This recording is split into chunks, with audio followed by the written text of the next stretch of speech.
తాకట్టులో ఉన్న బంగారాన్ని విడిపించి ఆ రోజు ఆన్లైన్ ధరకే కొంటుంది కొమ్మూరి గోల్డ్. అందరికీ నమస్కారం. సుమన్ టీవీకి స్వాగతం. నేను గీతాంజలి. ఇవాళ మనతో పాటు ఉన్న అతిథి ప్రముఖ జ్యోతిష్య వాస్తు పండితులు చేబియ్యం కిరణ్ శర్మ గురువు గారు. వారితో మాట్లాడదాం. గురుగారు నమస్కారం అండి.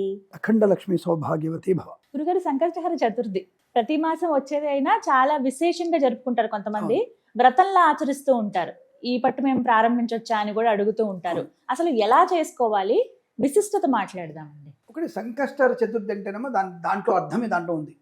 సమస్తమైనటువంటి ఆటంకాలని దూరం చేసేటువంటి స్వామి నాథుడు ఆయన. అయితే ఎందుకు ఈ సంకష్టహర చతుర్థి ఇంత విశేషమైందంటే నిజంగా రిజల్ట్ ఈజ్ వెరీ గ్రేట్. అంటే రిజల్ట్ వెంటనే ఉంది, కనబడుతుంది. అందరూ కూడా ఒక వారం చేస్తుంటారు, ఒక వారం చేయగానే సరిపోదు.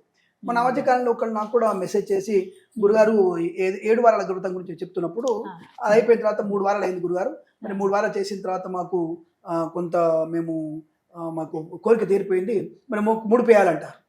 నువ్వు అలా చేస్తావు నాయన, నువ్వు సో నువ్వనే అన్నాను. ఎగ్జామ్ రాస్తాను మొక్కున్నావు, 3 ఎగ్జామ్స్లో నువ్వు 2 క్వశ్చన్స్ పూర్తిగా రాసేసానంటే మరి మిగతా పరీక్షలు ఎవరు రాస్తారు బాబు అంటే అది కుదరదు, మొత్తం నీకు పూర్తిగా అయిపోవాల్సిందే, 7వ వ్రతం అయిపోయిన తర్వాత వెళ్ళని చెప్పాను. అలా కొంతమంది ఒక వారం చేసి రిజల్ట్ రాగానే, సపోజ్ అమ్మాయి క్యారింగ్ ఉంటుంది, సంతానం కోసం చేస్తుంది, రాగానే అమ్మాయి మరి 2వ వారం చేయాలా అని కొంతమంది చేస్తున్నారు, గర్భవతి కాబట్టి ఇప్పుడు చేయొద్దని కొంతమంది ఇలా చెప్తూ ఉంటారు. అలా ఏం లేదు. అట్టి పరిస్థితుల్లో మనం మినిమం కంపల్సరీగా 3 వారాలు మినిమం చేసుకోవాలి.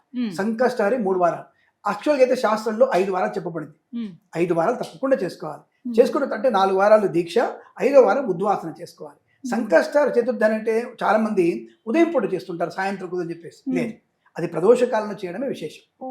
ప్రాతకాలంలో చేసుకుంటారు అంటే ఇప్పుడు ఏదో అర్జెంటుగా ఐఏఎస్ ఆఫీసర్, ఐపీఎస్ ఆఫీసర్, ఏదో ప్రధానమంత్రి, ముఖ్యమంత్రి అంటే చేసుకోవచ్చు. నువ్వు సాఫ్ట్వేర్ ఇంజనీర్ సరే, ఆ ఒక్కరోజు కనీసం సార్ నేను పలానా రోజు నా పూజ ఉంది, 1 మంత్కి వస్తుంది కదా, బిఫోర్ డే నువ్వు హాఫ్ డే కాదు సార్ 4ంటికి వెళ్ళిపోతాను కాబట్టి 8ంటికి వస్తాను అని చెప్పుకోవచ్చుగా. అలా చెప్పుకొని ప్రయత్నం చేయాలి. భగవంతుని కోసం నువ్వు టైం కేటాయించుకోవాలి తప్ప టైం లేదు కాబట్టి చేయడం అనేది కరెక్ట్ కాదు. కాబట్టి సంకష్టహర చతుర్థి అనేది చాలా శ్రద్ధగా చేయాల్సినటువంటిది. ప్రాతకాలంలో మనం తప్పకుండా తలంటు స్నానం చేయాలి. అది మంగళవారం రాని బుధవారం రాని తలంటు స్నానం చేయాల్సిందే. ముందు మన ఇంట్లో ఈ పసుపు గౌరీ పూజ చాలా మందికి విషయం తెలియదు. చేసేది గణపతికే కదా, మళ్ళీ ఎందుకు అనుకుంటారు. మరి అట్లా అనుకుంటే మనకు ఏ పూజ యాగం చేసినా సరే, గణపతి ఎవరో చేసినా సరే, ముందు గౌరీ గణపతి పూజ చేసి ఆ పూజ చేయాలి, మహాగణపతి పూజ చేయాలి. అంటే గౌరీదేవి తను చేసుకుంది ఆ పూజని, గణపతి తయారు చేసింది కదా, కాబట్టి ఆ గౌరీదేవి గణపతిని పూజ చేసి తర్వాత మహాగణపతి పూజ చేయాలి. ఇంకే పూజని చేయండి.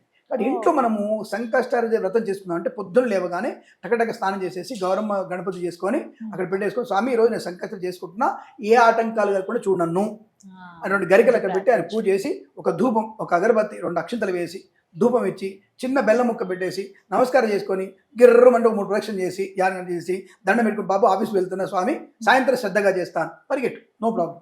సాయంత్రం కల్లా వచ్చేసరికి మళ్ళీ స్నానం చేసి, అది మగవాళ్ళు కానీ ఆడవాళ్ళు స్నానం చేసి తప్పకుండా పంచామృతాలు, గరిక, ఈ మోదుగ పూలు తీసుకోవాలి.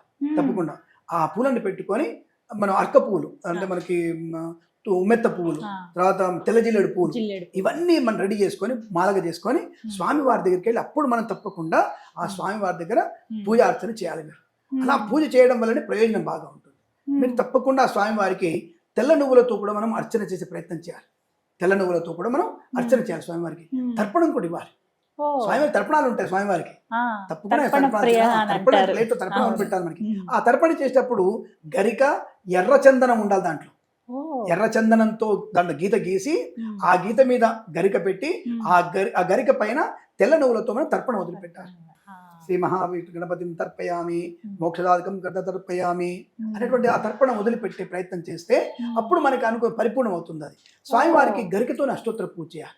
ముఖ్యంగా మీరు గుర్తుపెట్టుకోండి, మీరు గరిక పూజ అంటే నవరాత్రుల్లో, మన గణనవరాత్రులలో స్వామివారికి పూలు ఉంటాయి. అది ఏకవింశతి పత్రి పూజ అంటారు. ఏకవింశతి పత్రి పూజ. ఆ ఏకవింశతి పత్రాలు దొరికితే కూడా పూజ చేయొచ్చు ఇక్కడ మనం. జామాకు, మామిడాకు, జూబ్యాకు, రావ్యాకు, దానిమాకులు, తర్వాత మోదుగాకులు, ఇవన్నీ కూడా పెట్టి మనం పూజ చేయొచ్చు. అవి సాధించిన తర్వాత అదైపోయిన తర్వాత మనకి గరిక పూజ ఉంటుంది. ప్రథమ గ్రంథిం పూజయామి, ద్వితీయ గ్రంథిం పూజయామి, అవి కూడా స్వామివారికి ఉన్నాయి. ఇవన్నీ కూడా గరికతో స్పష్టంగా సంకష్టహర చతుర్థి రోజున తప్పకుండా పూజ చేయాలి. చూసి మాకు గుర్తుపెట్టుకోండి, అందరూ కూడా ఈ చెవిటి కథ చదువుకోవాలి. తప్పకుండా పార్వతీదేవి ఎలా పుట్టాడు, విఘ్నాధిపతి అయ్యాడు, ఈ చదువుకోవాలి కదా మనం. ఈ కార్యక్రమం అంతా 1:30 ఉంటుంది మనకి.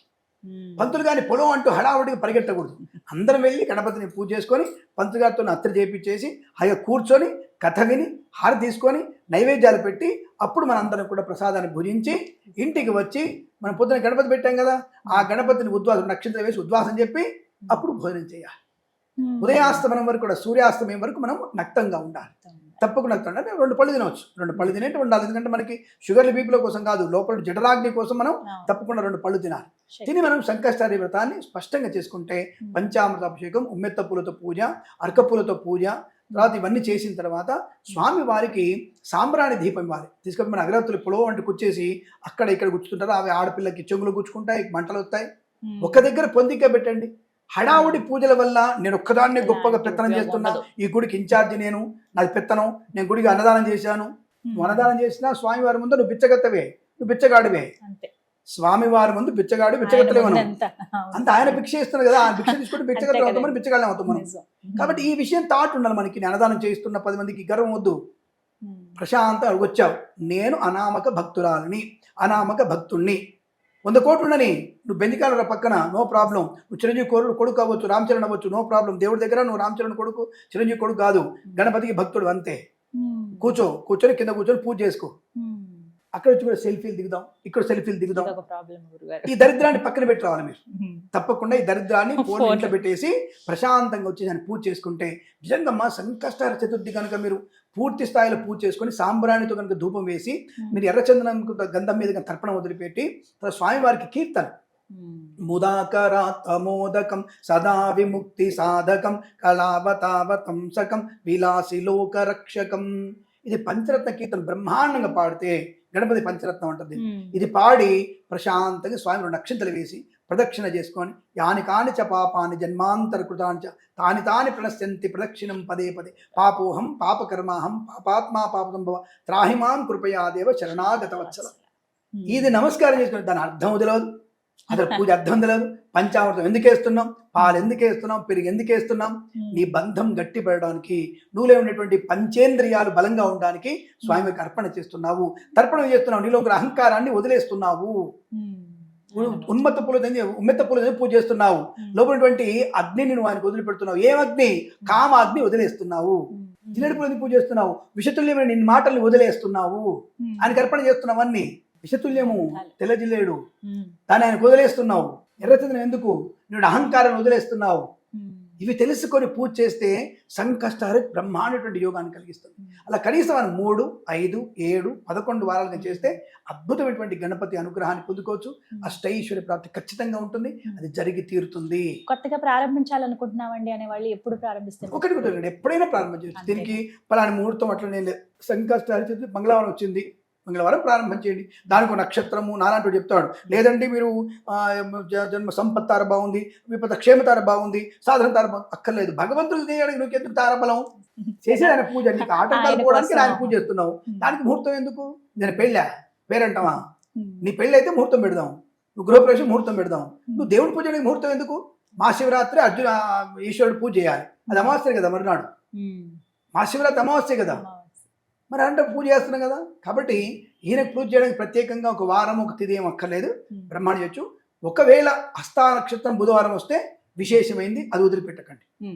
హస్తా నక్షత్రం బుధవారం ఎప్పుడో కానీ రాదు, అది అలా వస్తే మాత్రం వదిలిపెట్టకండి. తప్పకుండా దీక్ష తీసుకొని ఒక 7 వారాలు 3 వారాలు తప్పకుండా చేసుకుంటే మీకు అనుకూలంగా ఉంటుంది, కలిసి వచ్చే అవకాశాలు కూడా బలంగా ఉంటాయని చెప్పవచ్చు. చాలా చక్కగా వివరించారు గురుగారు. అంటే ఇన్ని రోజుల పాటు మామూలుగా చేసేసుకున్నాము, కానీ ఇలా వ్రతంలా ఆచరించి ఎన్నో ఫలితాలు పొందొచ్చు, వినాయకుడి అనుగ్రహం కూడా ఉంటుందని తెలియజేశారు. ఈ రిజల్ట్ మీకు 41 days వస్తుందమ్మా. నిజంగా చెప్తున్నాను నేను. అంటే మీరు మీ యోగ్యత ఎంత, మీ యోగం ఎంత. మన యోగం మనకు యోగ్యత ఉంటుంది, ఆ యోగ్యతను బట్టి తప్పకుండా మనకి శాలరీ పెరగాలి, లేదా మనం ఇల్లు కట్టుకోవాలి. తప్పకుండా అవి మీకు ధర్మమైనటువంటి మీ కోరిక వితిన్ 41 days నిలడం స్టార్ట్ అవుతుంది.